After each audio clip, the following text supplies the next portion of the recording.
BJP नेता Mahesh Chauhan BJP में शामिल होंगे। बीजेपी प्रदेश अध्यक्ष ओपी धनखड़ की अगुवाई में होंगे शामिल। सैकड़ों कार्यकर्ताओं के साथ बीजेपी का दामन थामेंगे। डिप्टी सीएम दुष्यंत चौटाला के ओएसडी रहे हैं महेश चौहान। महेश चौहान ने ओएसडी पद से इस्तीफा दे दिया।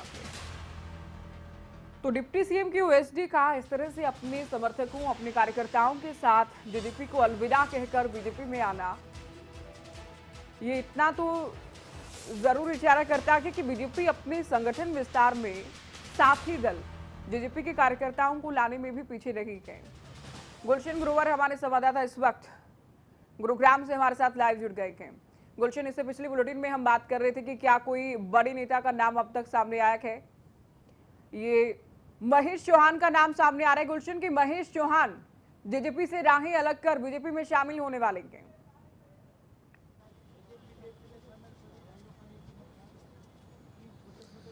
ज्योति, बिल्कुल अब नाम सामने आ चुका है जो कि जजपा के नेता हैं और डिप्टी सीएम दुष्यंत चौटाला के जो कि विशेष सहायक रह चुके हैं, यानी स्पेशल असिस्टेंट रह चुके हैं। और 2020 में उन्होंने स्पेशल असिस्टेंट के पद पर ज्वाइन किया था और 2 साल से वो स्पेशल असिस्टेंट थे और अब 2 दिन पहले ही उन्होंने पार्टी से भी इस्तीफा दे दिया है और साथ ही जो विशेष सहायक के पद से भी जो है इस्तीफा दे दिया है।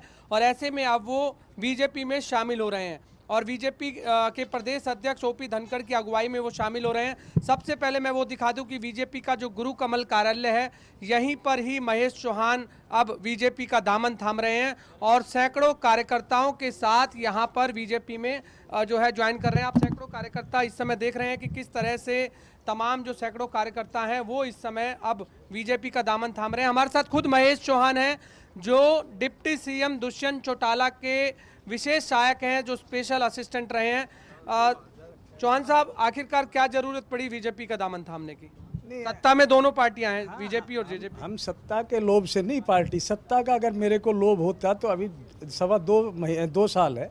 सत्ता की ऐसी कोई बात नहीं। मैं नीतियों से जो माननीय प्रधानमंत्री जी की नीति है और माननीय मुख्यमंत्री जी का प्रशासन है और अपने प्रदेश अध्यक्ष धनखड़ जी के कार्यशैली से प्रभावित हो के हम आज राष्ट्रीय पार्टी ज्वाइन कर रहे हैं। छोड़ने का कोई खास रीजन नहीं, मैं कोई ऐसा नहीं, मेरा पारिवारिक रिश्ता रहा है। 26 साल से मैं डॉक्टर अजय सिंह चौटाला के साथ हमने काम किया है।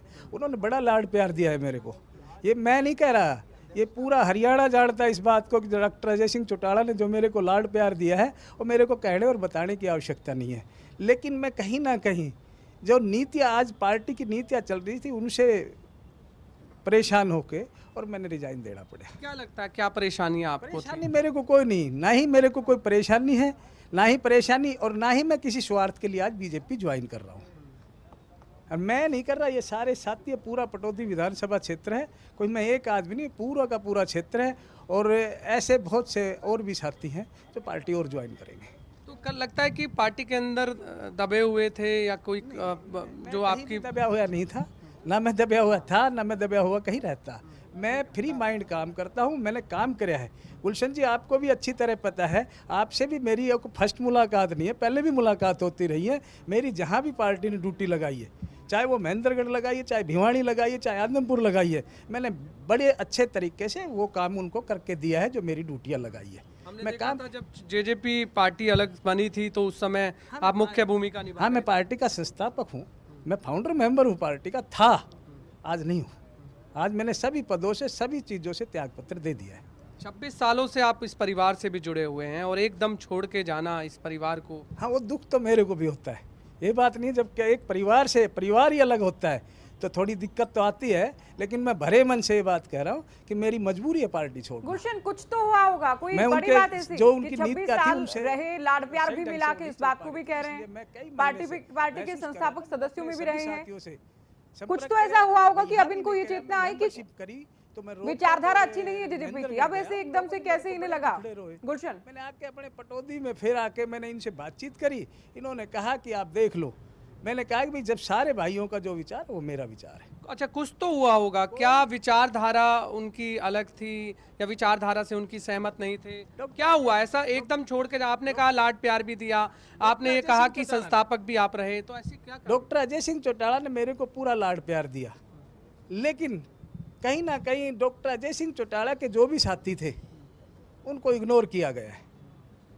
ये बात तो ठीक है कि भाई चलो मेरे को विशेष सहायक बनाया, मैं इस बात के लिए उनका धन्यवाद करता हूँ। मैंने ना तो कभी पद मांगा, मैं 1996 में पार्टी का प्रधान बना था, तब भी मैंने पद नहीं मांगा।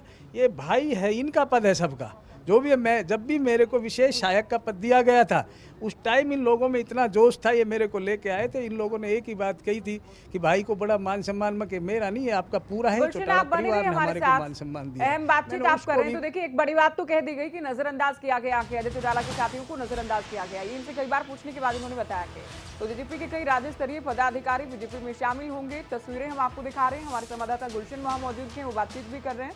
तो 100 से ज्यादा कार्यकर्ता बीजेपी में शामिल हो रहे हैं। ढोल नगाड़ों के साथ बीजेपी दफ्तर गुरु कमलम बीजेपी के नेता कार्यकर्ता पहुंच चुके हैं। गुलशन, क्या कोई बहुत बड़ा फर्क पड़ेगा बीजेपी को? क्या ऐसा है कि गुरुग्राम में बीजेपी मजबूत हो जाए?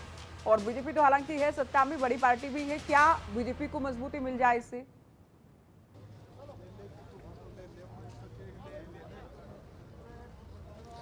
देखिए, ज्योति भोड़ा कला के निवासी हैं वैसे महेश चौहान, जो कि पटौदी विधानसभा का हिस्सा है, और कई बार वो टिकटें भी जरूर मांगते हुए नजर आए थे कि टिकट में हो सकता है कि 2019 के चुनाव में महेश चौहान जेजेपी से अपनी दावेदारी रख सकते हैं। इस तरह की बातें भी लगातार सामने आई हैं। लेकिन एक बात जरूर है ज्योति कि हम काफ़ी समय से ये देख रहे हैं कि महेश चौहान पहले इनेलो पार्टी में थे तो भी अजय चौटाला से वो जुड़े रहे, फिर उसके बाद जेजेपी जब पार्टी बनी तब भी वो अजय चौटाला से जुड़े रहे। तो यानी उन्होंने भी ये माना है कि 26 सालों से लगातार वो इस परिवार से जुड़े हुए हैं, और आखिरकार एकदम छोड़ के जाना उनका मन जरूर दुखी है, लेकिन उनका कहना है कि नीतियां अच्छी नहीं। अच्छा, चौहान की बातों से इतना तो क्लियर है गुलशन की नाराजगी अजय चौटाला से नहीं है। ये जरूर कहा गया कि अजय चौटाला के साथियों को नजरअंदाज किया गया है। दूसरा सवाल मेरा ये भी कि क्या कोई कमिटमेंट इनसे की जाएगी आगामी चुनाव को लेकर?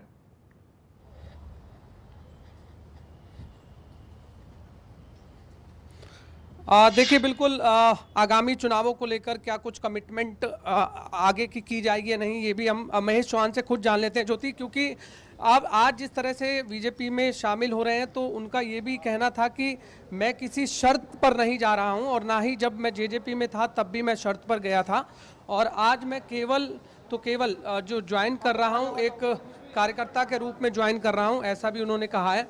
आप देख सकते हैं इस समय बीजेपी कार्यालय के अंदर का ये नज़ारा है, जहां पर तमाम जो भी ज्वाइनिंग आज बीजेपी के जो तमाम कार्यकर्ता और वो नेता करेंगे। तो इस समय महेश चौहान साहब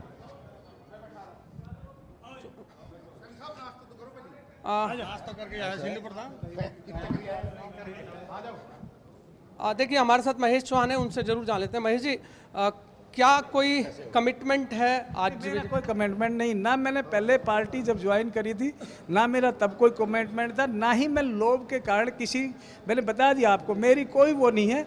मैंने पार्टी में उसमें भी काम करा, इसमें भी मैं काम करूंगा। मैंने काम करना है एज एक बीजेपी का कार्यकर्ता होने के नाते। 2024 में भी अब चुनाव है विधानसभा के और लोकसभा के, किस तरह से पार्टी की बात हो?